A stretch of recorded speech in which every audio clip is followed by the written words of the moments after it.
அனைவருக்கும் எனது அன்பான வணக்கம். திருவள்ளுவர் இயற்றிய திருக்குறளில் பொருட்பால் அதிகாரம் 40 கல்வி. கல்வி என்பது இங்கு அரசன் தான் கற்பதற்கு உரிய நூல்களை கற்றல். அறநூலாலும் நீதி நூலாலும் யானை குதிரை தேர் படைக்கலம் என்ற இவற்றின் நூல்களையும் அரசன் தன்னுயிர்க்கே அன்றி மண்ணுயிர்க்கும் பயன்படுதல் நோக்கி அரசியலுக்குள் வைக்கப்பட்டது. பொதுப்படையாக கூறியதால் பொதுவாக கொள்ள வேண்டும். அனைவருக்கும் தேவையானது பொதுவானது கல்வி. 391வது குறள். கற்க கசடர கற்பவை கற்றபின் நிற்க அதற்கு தக.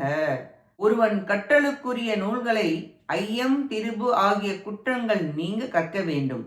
அங்கனம் கற்ற பிறகு அவை கூறிய ஒழுக்க நெறியில் வழுவாது ஒழுக வேண்டும். படி குற்றமில்லாமல் தெளிவாகவும் முழுமையாகவும் பழுதர கற்க வேண்டும். எல்லோரும் எல்லாம் படிக்க தேவையில்லை. அவரவர் படிக்க வேண்டியதை படி. படித்த பிறகு அதன்படி வாழவும் பழகு. கற்றது வாழ்விற்கு பயன்பட வேண்டும். பேரறிவு பெற்றால் அதிகம் கிரகிக்கலாம். இயற்கையால் இயல்புடையதை படிக்க வேண்டும். காலம் மிக குறைவு. எனவே படிக்க வேண்டியதை படி என்கிறார். மீண்டும் மீண்டும் படிக்க தெளிவு பிறக்கும். கல்வியின் பயன் ஞானம் பெற வேண்டும். குறளால் கற்க வேண்டும். கற்கும் நூலும் கற்கும் வழியும் கற்றதன் பயனும் கூறப்பட்டன. நன்றி, வணக்கம்.